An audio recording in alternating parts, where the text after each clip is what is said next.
So I want to welcome you again to this Cricket Celebration Bowl press conference. We're delighted that you could join us here today at one of the nation's premier sporting and event venues. Recording in progress. Mercedes-Benz Stadium. We're proud to announce that this venue will be the host venue of the Cricket Celebration Bowl for the next 6 years. We want to thank our partners here at Atlanta Falcons Stadium Company, owner Arthur Blank, and CEO Stephen Cannon, and the great team that we get to work with each and every year. Today, it is time to celebrate. The bowl game is back. After a hiatus in 2020 due to the COVID-19 pandemic, we're proud to host the MEAC champion South Carolina State Bulldogs, led by Coach Oliver Buddy Pough, along with the SWAC champion Jackson State University Tigers, which is coached by Coach Deion Sanders, but today represented by Coach Gary Harrell.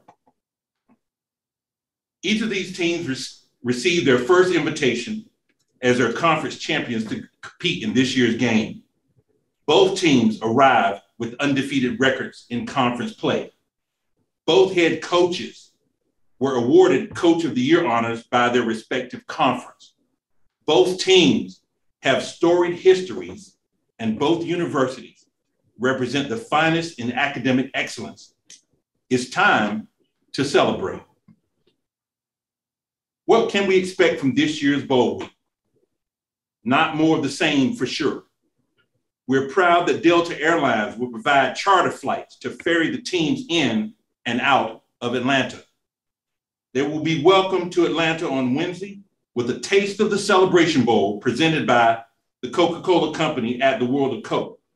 They will hear about careers in football presented by the NFL, receive financial literacy training from Truist Bank, tour the College Football Hall of Fame, participate in the Champions Circle Showcase presented by Disney on the Yard, get their swag on at the Luster VIP Grooming Lounge, then get ready to showcase their talent here as they compete for the most coveted trophy in HBCU football and the title of national champion at the Cricket Celebration Bowl game.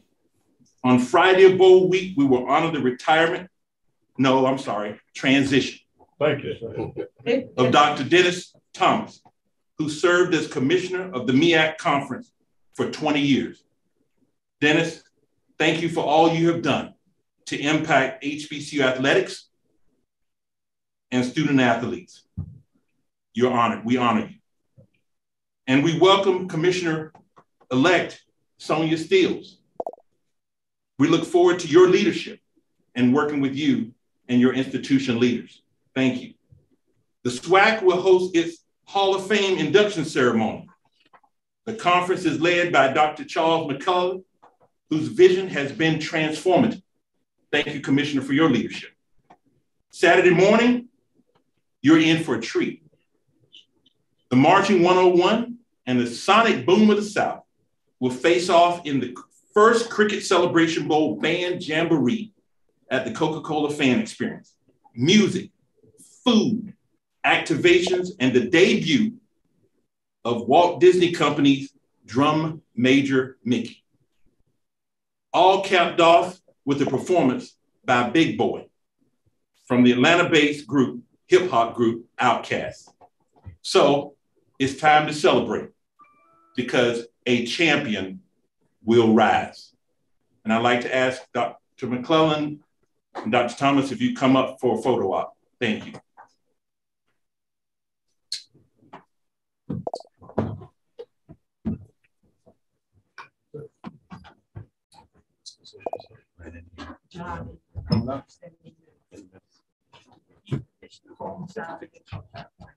Yeah.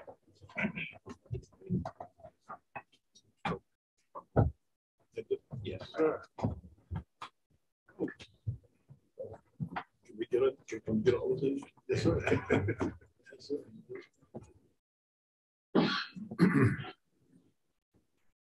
Folks stand in, please make sure that the people in the back can get the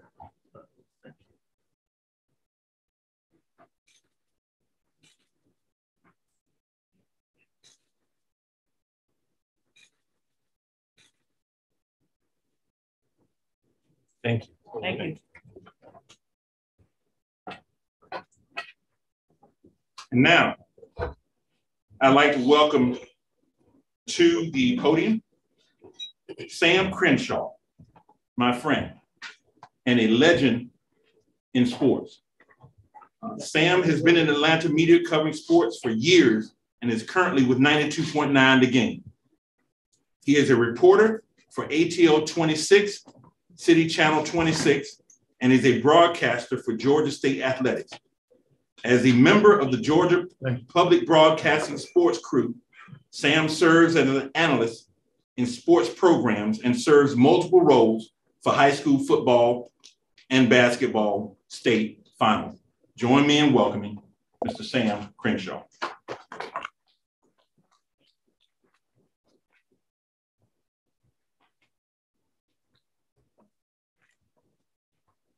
Thank you so much, John Grant. It is great to be back here. Welcome back. Sir. Welcome back. Yeah. We didn't get to do this last year. It is so wonderful to stand here and look out and see each and every one of you and know what we're about to experience with some new faces. Excited to see some new teams that are coming to play, and these coaches, when we say they're smiling right now, they won't be smiling so brightly next Saturday, but right now they're smiling. We're gonna have a good time and talk with them a little bit, let you talk with them, media you coming today. We also have some media joining us via virtual experience. And let me go over some things, put my good eyes on, let y'all know what we're doing here. First of all, cell phones. We're gonna silence your cell phones during this time. For the virtual media, please make sure your devices are muted until you're selected. There is a way that you can raise your hands. We've been working with this for over a year. All of us know how this goes now.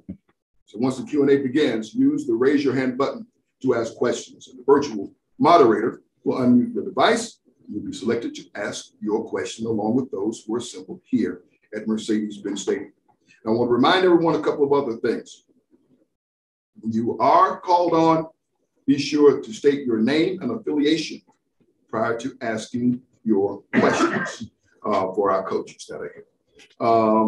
Make sure Michelle knows all the rules. Make sure we got all the rules before we get started. My goodness, what a year it has been for historically Black colleges, maybe a year and a half. And the visibility where it has gone, the people who have had a chance to witness it, the people who've had a chance to come out and touch it. We couldn't touch it back last year. We couldn't touch it like we wanted to back in the spring. It was fine to watch in spring. But this fall, we've been able to touch it again and feel it again and fellowship with each other again and see some quality football, some incredible quality performances that have taken on HBCU, especially in the Eastern Athletic Conference and in the Southwestern Athletic Conference. And acknowledging both commissioners and Commissioner-elect. So wonderful to see you here today. My goodness, we're going to start, of course, with the Dean coaches in the Eastern Athletic Conference. About Oliver Littleton. 19 years, is that right? 19 years? Somewhere in there. Somewhere in there, he said. I know it's been a labor of love as a graduate of that Orangeburg campus, and you've been able to serve in your capacity for a number of years and serve admirably. And now you get a chance to bring your team back to Atlanta. So welcome back to Atlanta. You've been here before in South Carolina State. We want to welcome back everyone. Coach Oliver Freddie Pough, head football coach, South Carolina State University.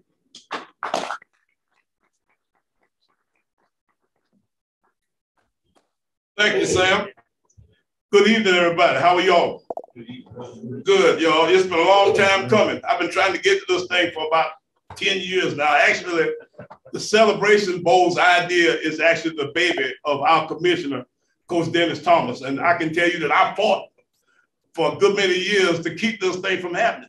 And then by the time I figured out that this was something that we really ought to really buy into, you know, that I think I've been punished for not being able to be on board at the very beginning, by not being able to come for all those years. So Sam, I hadn't been here before. Now, we played lots of games in Atlanta here, and we played over the old Georgia Dome. But this is the first time I've set foot into the Mercedes-Benz Dome.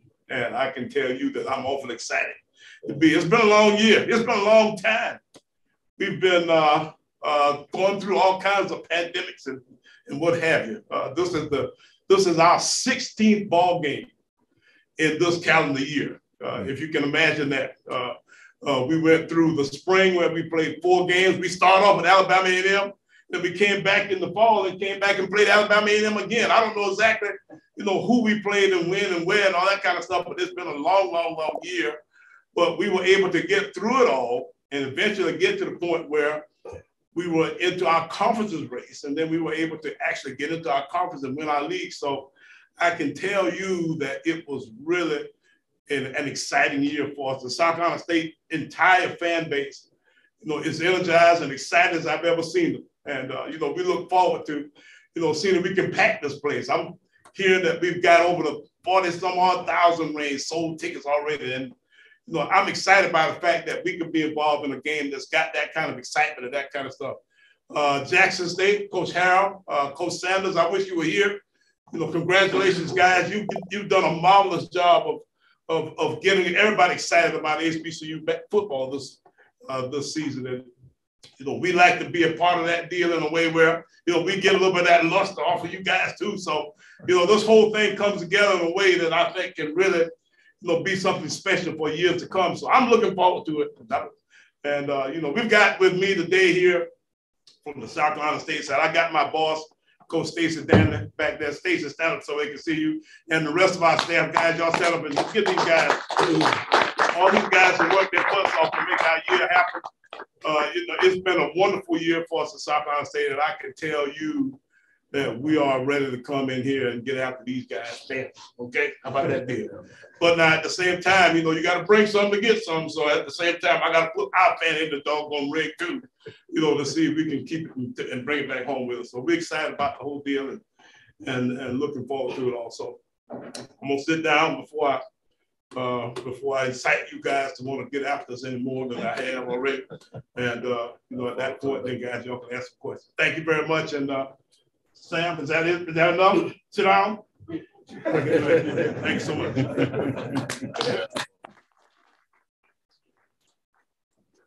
Coach, I see you knew who to ask. All right, we're going to ask Michelle. She's going to keep us in line and keep us rolling. Of course, the opposition coming from the Southwestern Athletic Conference and a program that has gained so much notoriety and has made everybody look. It's made some people consider possibilities. It has made recruits consider the possibilities. To me, that is the thing that excites me more than anything. Yes, you can get there from here. Who said it? Where's it written? You can get there from here. They're going to show it and they're going to prove it. It's been done before, will be done again, especially in the leadership of Coach Prime, who was not able to be with us in his absence. Miss him. My goodness, he didn't play in this building, but he is honored in this building and honored in the minds and memories of a lot of people who from the Metro Atlanta area remember his playing days and walking into the Georgia Dome and proclaiming it as being his house. I'm curious to see if he says that next week.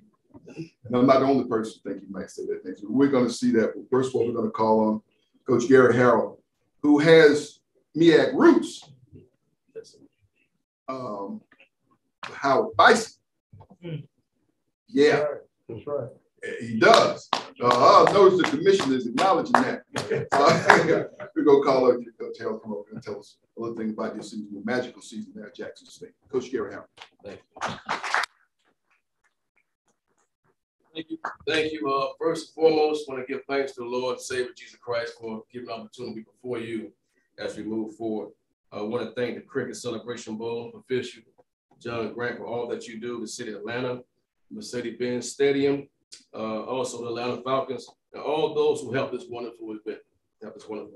Also, I want to give thanks and acknowledgement to our leader, Director of Athletics, Ashley Robinson, along with Dr. Thomas Hudson and the athletic department leadership for providing so much support to our students, athletes, and all that you do for us as we move forward.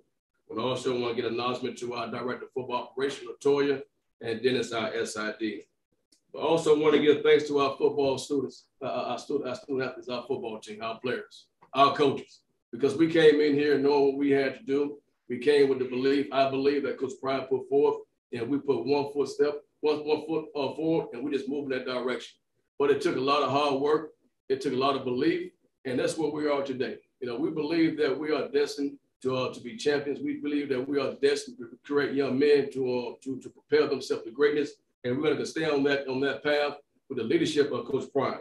And speaking of Coach Prime, he would love to be here due to a prior engagement. He could not be here, but he's looking forward to be here, because this is home away from home, to face a tough competitor in South Carolina State. Don't let this guy fool you. I'm not going to fall for the trap. I've known him for a long time. You're talking about Buddy Pugh. You're talking about University of South Carolina State 18 championships. You're talking about since his arrival, he created a resurgence on that campus with 8 football championships. So I know a lot about Coach Buddy Pugh. I know how he's going to have his football team. We're prepared. They're a tough team. And it's going to be a great matchup as we move forward. But our team, we got a great team as well, led by Deion Sanders. We got newcomer of the year. He does great things as a freshman quarterback and has tremendous stats. He's a great leader. Football IQ is just on top of the chart. He got guys outside from Wyman, who's a great receiver, Keith Corbin, and along with other guys that play their roles. In the backfield, we got Pickett. Pickett does a great job as far as carrying the load. He's an every down back. And we have Santee Marshall, a good change-up guys, and also J.D. Martin. So we have a good core of running backs who do it by committee, and up front, offensive line do a great job as far as playing as one unit. And on defense, this is our best unit, no doubt about it. We got James Houston outside. We got Niles Gaddy. We got Aubrey Miller. We got Keontae Hampton. And those guys create havoc when it comes to rushing the quarterback. And Dennis Thurman is the guy that leads that charge. And outside, we got a great core of guys. They call themselves the headache crew with Deion Sanders leading that group. We got C.J. Holmes. We got a collective guy, Cam Similar guy who's very, very unrated, but really need to be acknowledged for as a freshman. On defense, number 12, he's the guy that gets us lined up. He's very, very in tune with what's going on. He plays the game very courageous, and we just want to make sure we acknowledge him in that secondary as well. So now we continue to move on. We understand this is a very, very important event. I remember being in the MEAC, and like Coach Buddy Pugh said, we fought like we didn't have all the information. I don't want to say the correct word, but he tried to convince us this is the right thing. And we say, God darn, we want to play us. And God darn it, he said, no, this is the right thing. It's the right direction. So I want to make sure I give thanks to Commissioner Thomas. Thank you. Thank you, Commissioner Kelly, for all of you guys believing and seeing the vision to put us where we are. Because this is a voice. When you look at the celebration, the cricket celebration board, this is a voice that speaks volume. And that's what Jackson State right now is all about, is that voice as we continue, not only in the Jackson State community on campus, across the country, but all HBCUs. And we talk about voice, we're talking about having that vision. Saying things, saying the unpredictable to do the unthinkable. And that's what we had to come in and see where we wanted to be and see how to get there. But with support with our leadership at Ashley Robinson, we're on that path. But we had to first have a vision and then order. We had to make sure we give instructions, direction to how to get there. And Coach Prime came with a complete understanding of what we're going to do as far as following those footsteps. And then integrity. We had to make sure that we was very, very understanding as far as our core values, being smart, fast, tough, and disciplined. So having a vision, having an order, and integrity, and also communication. Communication with one another, communication with social media, and teaching our players how to communicate on social media is a big part of how we continue to move from day to day. With the social media that goes on with all the student athletes, with everything we have on our campus is very transparent. We document everything. Communication is critical, and it goes into marketing. But it also it goes to that last letter, empowerment. It gives us opportunity to really empower ourselves to really, really show the country what HBCU really have to offer. And that's what we want to continue to do as far as have a vision, give order, have integrity as we move forward, be very, very good as far as communicating, and also give the empowerment across the country. But this being said, we want to also make sure that we all continue to get the student athletes the best opportunities to see their life. There's 2 teams playing, all right, from 2 different entities. We understand that. We all trying to get the same goal. But we must understand that we're all fighting for the same goal as well. We want to continue to bring and raise the importance of education. That's one that both universities want to continue to establish. Compete with a sense of pride and purpose, all right, and exemplify students winning on and off the football field. If we do those three things alone, I think we give our student athletes an opportunity to see and have the best experience of their life.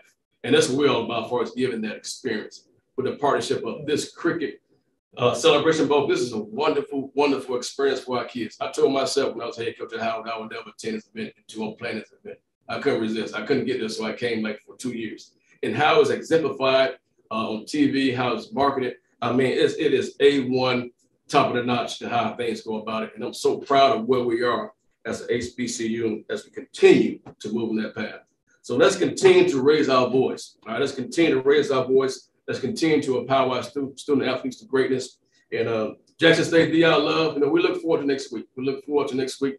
And as the son of Boom always say and play, get ready, because here we come. Thank you.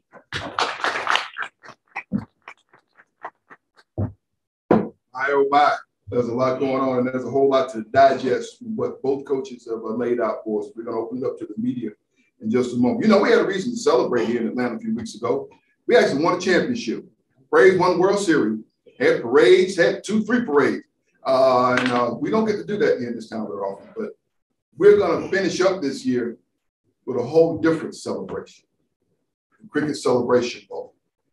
And I'm not the oldest person in the room, I think, but I can say this: I'm old enough to remember and to have witnessed HBCU greatness. A lot of people read about it. A lot of folks talk about it. A lot of folks haven't really seen HBCU greatness. That's what excites me about this time. HBCU greatness is something that we're going to see at the Cricket Celebration Bowl. And following up in years to come, what's being lit under our young people and under our country. Get ready to see HBCU greatness again. I'm going to open it up for media, but can I ask the first question for both of these coaches? As we talk about HBCU greatness, and I'm going to pose to both of you, talk about how this game fits into displaying the possibility of HBCU greatness, because I believe we have one of the greatest platforms to display it. Coach Pugh. Go ahead, go first, Coach. I would say, when you look at all the athletes that came through, the Darius Leonard that came through this program, the Tom Fair, a lot of guys really didn't have this platform to showcase their talent. And that's what Coach Prime is trying to bring back, as we continue to speak on, just give our athletes an opportunity to showcase themselves across the country. And that's why it's so important to be on the major networks, so the country can see it. So the awareness is there. Everyone is watching to see what Jackson State, South Carolina State is doing right now. So we're winning. We're heading in the right direction. But anytime you get a platform where you can show what you can do in any form of life, in any industry, it definitely gives you an opportunity. So now, hopefully, we can get our kids into the combine, where they're in front of the decision makers that actually can pull the triggers and give our kids a legitimate shot as far as having success in what they do and what they love to do. So this is always a plus for us, and we will always support this event, and we will make sure we always bring our best game. The build-up of being in a game such as this and having an opportunity to be on the ESPN 1 and 2, actually, because in most cases it's plus and gold and all those other kinds of things. Yes, it will really be a big opportunity for us to be seen around the country in a way that we wouldn't ordinarily have an opportunity to be seen. I think the game itself is a tremendous opportunity on the day of the game itself, but the publicity that builds up around the game, the fact that we've got, a hot ticket to sell is, I'm hearing from people that I hadn't heard from in years that I coached in other places, wanting to know how do I get tickets to that game.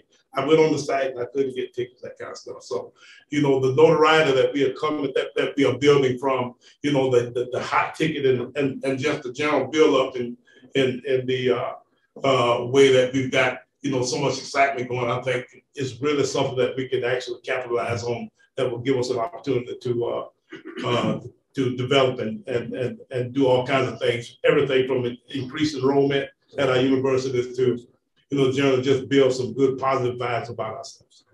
Fantastic, fantastic. This game, by the way, has been linked to enrollment increases at the schools that have participated in the past. People tune in on Saturday, the 18th, 12 noon Eastern on ABC.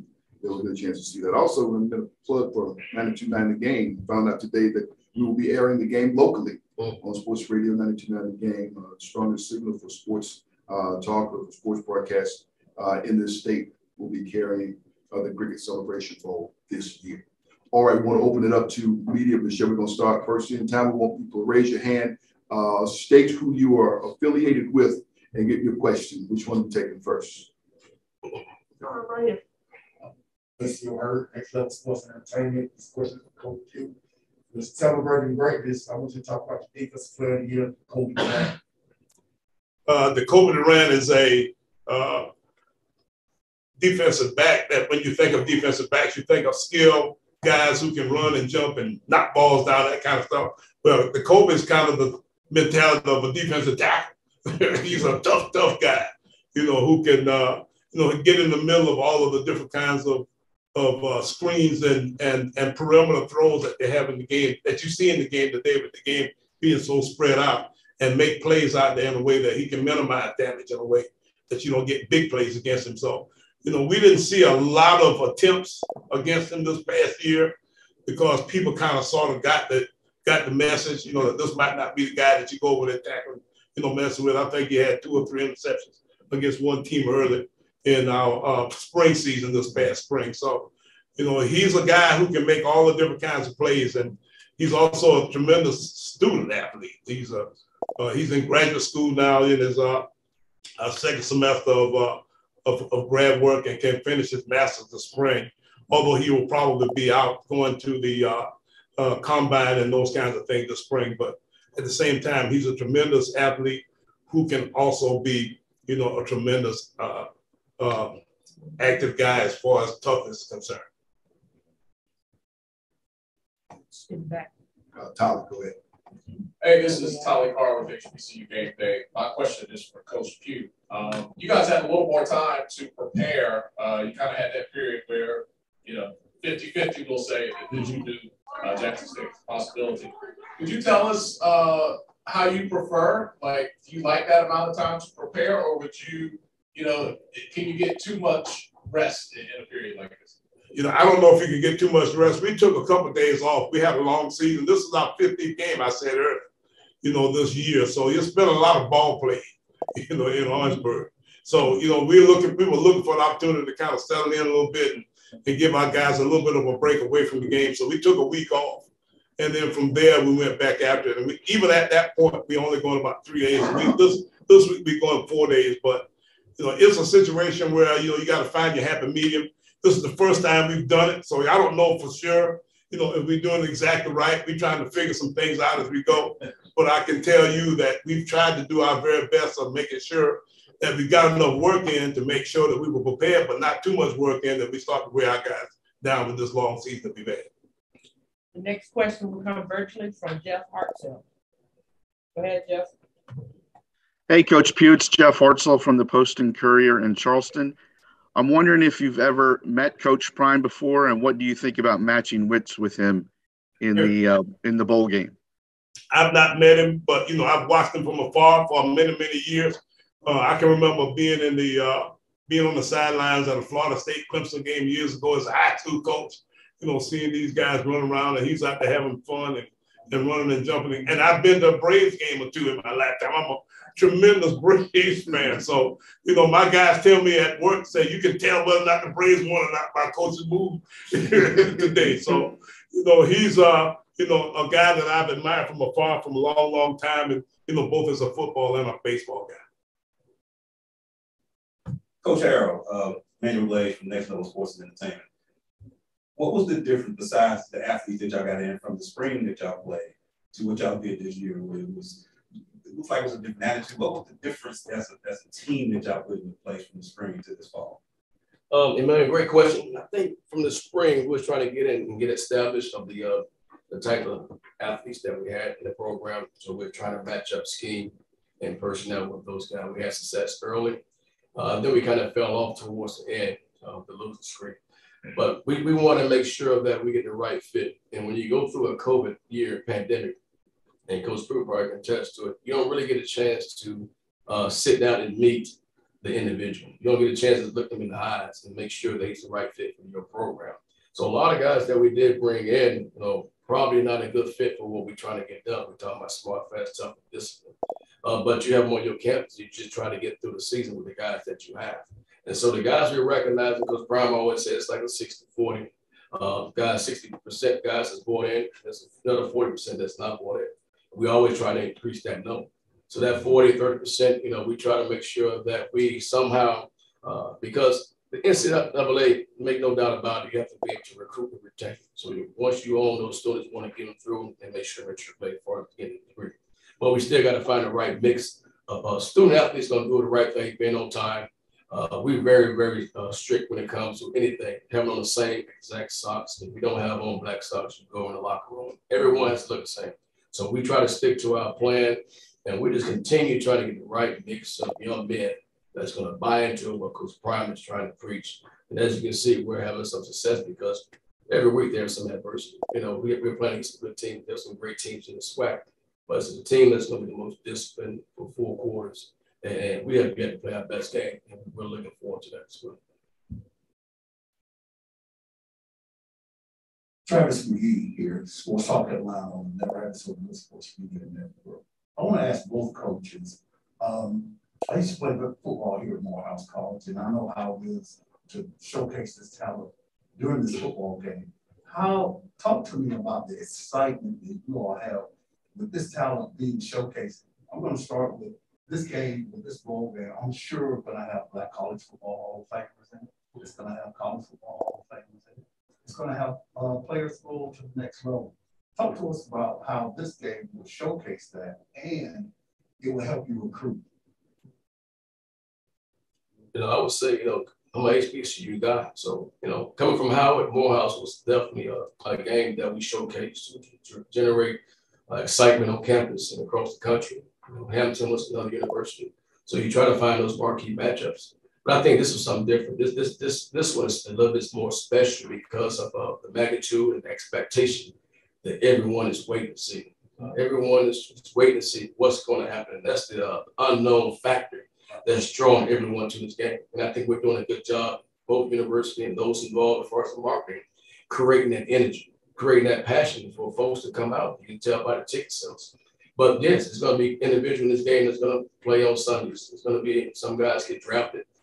So you want to make sure that this is a stepping stone in the right direction that we continue to build on. And next year, continue to get more talent when it comes to recruiting, because it's going to be watched across the country. This is a very important game for what we're trying to get accomplished as far as continuing to draw the right type of student athletes to this level of football. And you coach people. We just came back from Las Vegas where we recognized Jacoby Durant as one of our top players in our league. He was selected as Defensive Player of the Year. And we've had a tradition at South Carolina State of having that particular position be ours. I think we've gotten maybe 5 out of the last 6 or something of that nature. So we continue, and so we sitting there with the Norfolk State coach talking about, who's the next guy. And they said, I got the next guy. We say, well, we think we've got the next guy. And games like this will give some of those guys that we don't necessarily hear their names on a regular basis an opportunity to be seen and to be recognized, in a very large way. So we've got lots of guys on this football team. We've got lots of people involved in our program in general that would be somehow or another recognized or emphasized in a way that I think could be, really beneficial from a situation such as this. Keisha J. Kelly, Black College Experience, and this is for both coaches.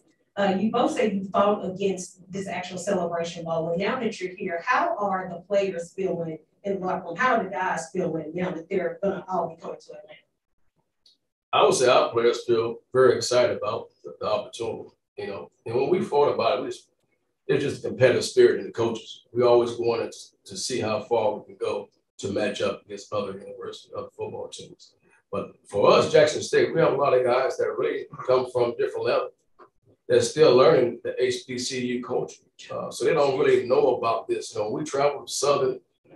When we have our homecoming with 50,000, you know, when we come back and play in the SWAC championship, I mean, you can see the bright eyes from the guys that now are part of Jackson State and really trying to understand the HBCU culture.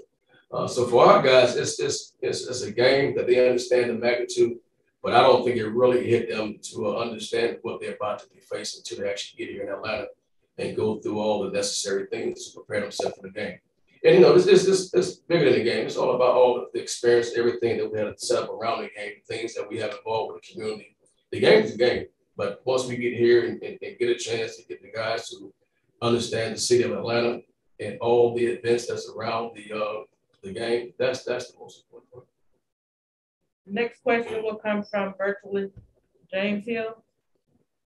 Good morning, Coach Pough, and good morning, Coach Harrell. It's James Hill with BNC Sports.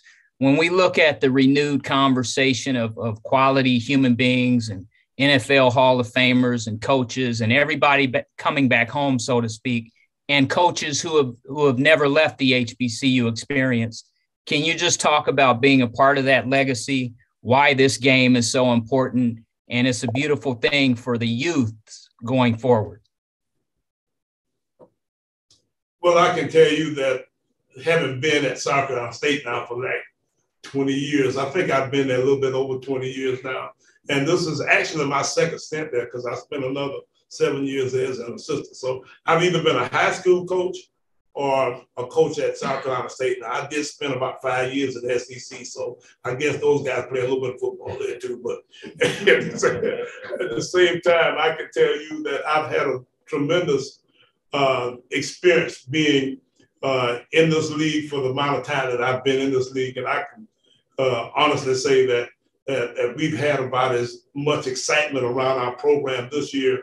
We've had about as much excitement around our overall process here this way that we'll, I think, continue to be, you know, a really strong program for years and years to come. I don't know if I answered your question or not, but I've tried to go in that direction somewhere. I would say, you know, being from Howard, I coach at many HBCUs. I did step away, coach at FAU with Lane Kiffin. When I came back at HBCU, I felt like it was something missing. You know, I enjoy this level of football because what's around it as far as the culture and tradition. And being in SWAC for a couple of years, I think Michigan, you guys do a great job. Each week when you travel to the different events, you get the same, it's consistent. You know, you get the same feel, you get the same treatment, you know, you get the same pride. Each week, if it's Mississippi Valley, if it's Southern, if it's all cool. It don't matter, it's SWAC. Each week, the fan base is so important to the conference, and then it shows. The attendance, the players, they appreciate the fans coming out and giving their all, and that's what push us through week in and week out. I want to inject a question if I could, Coach. You talked about coming back to the SWAC and HBCU. You came back for a number of reasons, the sharing the vision of Coach Prime. You expected to play certain roles, but right as the season started, you ended up having to play a different role. How different was that for you to drop into the role of acting head coach for this team? You know, when I first came to Jackson State from Alabama State, I had a conversation with Coach Prime, and I really didn't know him. You know, we had a conversation. He told me what was about to come. We kind of built the loyalty and the trust through those conversations. And that's the type of man that he is. Once you get his trust, he dives into you. And he told me once he got the job, he wants me to come up as number 2 guy, assistant head coach. And I couldn't pass up that opportunity because the person that I was talking to and speaking with really didn't know. But when working with him, I learned so much from a guy that never been a head coach before. It kind of made me reinvent myself. Even though I've been a head coach before, but the way he go about it as far as day-to-day operation, as far as managing, the guy's up about 5 in the morning, probably in bed by 8, but when he's up, he's up. You know, he's doing his podcast, he's coaching his football team. He's always trying to bring revenues and awareness to the campus. But when that situation happened, you know, it was just an honor for me because he could have chose anyone. And I just always try to stay ready for those opportunities. And luckily, I was blessed to be in that position, but have the support around me from Ashley Robinson, his staff, my coaching staff, and the players. You know, they supported me. It's not all about me. I was just a guy given the steering wheel, and I just had to keep it in the middle of the road. He laid the blueprint, he laid the foundation. And as long as I didn't screw it up. You know, I was fun. You know, so I just want to make sure I stayed in conversation and always carry out his plan, his vision. But I had fun with it because you want to always be in that role. And once, you know, to be back in that role, it was fun, you know, but I had a support of Coach Prime. I had a support of people around me, along with Latoya for day-to-day operation. But, you know, it could be scary because, you know, you're talking about falling behind one of the greatest player of all time, Coach Prime. And I just didn't want to screw it up, guys. Next question is virtually from Kendrick Marshall. I'm Kendrick Marshall, HBCU Sports. This question is for Coach Pough. Coach, in your open.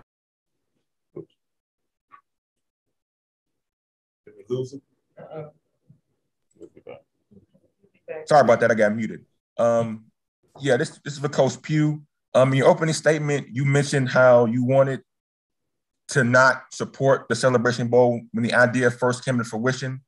How did your stance kind of change over the years for you to kind of like warm up to the idea of this game happening and being beneficial to both the MEAC and the SWAC?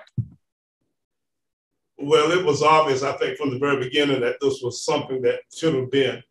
And we had a chance to see, I think, maybe A&T play Alcorn a time or two, and the excitement that was being derived from that particular player, you know, was something to behold. I had Coach Broadway and his wife over at our house a couple of times.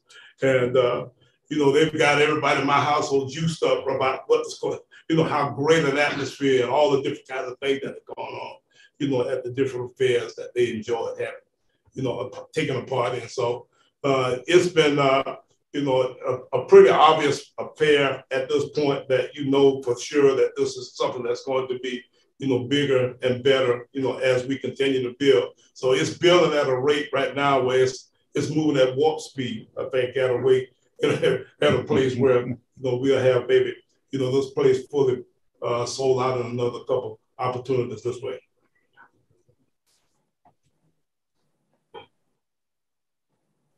Good morning, Don Stinson, DNA Sports Talk. Coach Pough, you've been a staple at South Carolina State. We see so many coaches leave and go. What has kept you at the school? Nobody else wants me. How about that deal? So I think the thing that's really kept me there more than anything else is I'm home. You know, I love the place. I'm a South Carolina State alumnus.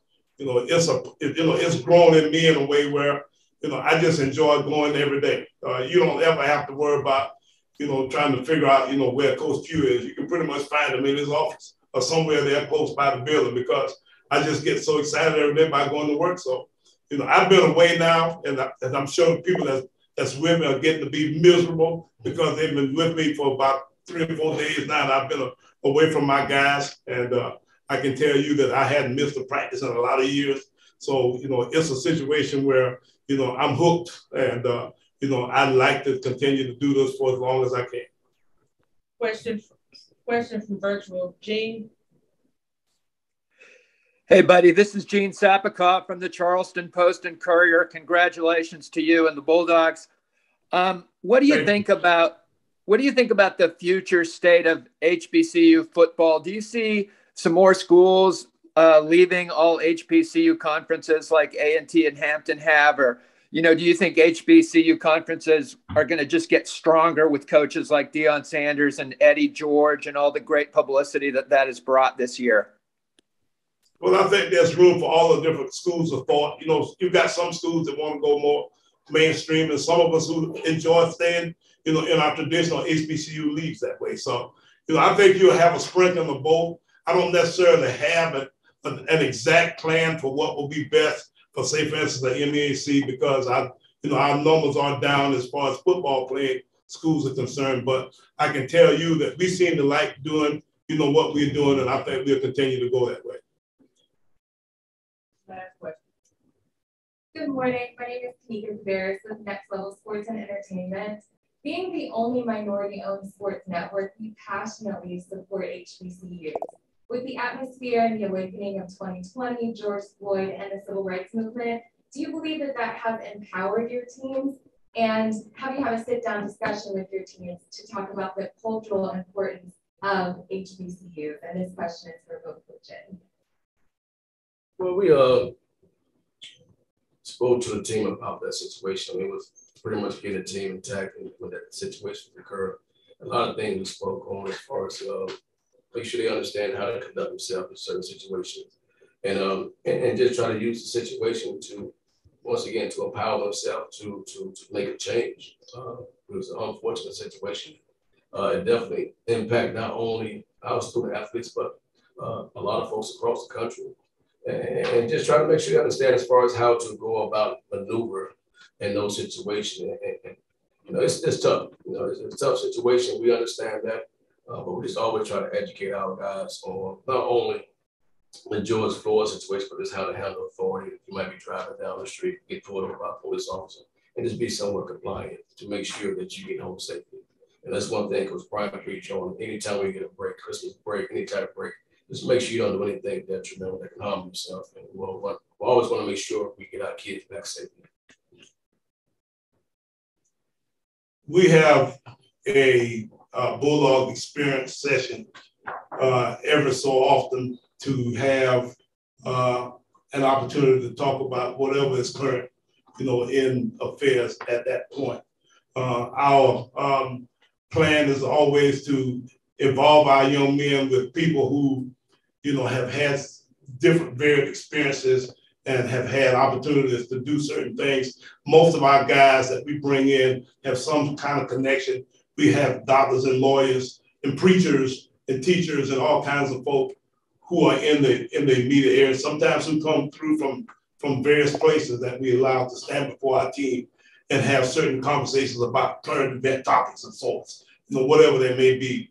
It is a thought that you'd be, you know, more inclined to gravitate toward our HBCUs when there are, you know, Black issues out there, or issues in general, you know, that seem to have some kind of affinity to the Black population.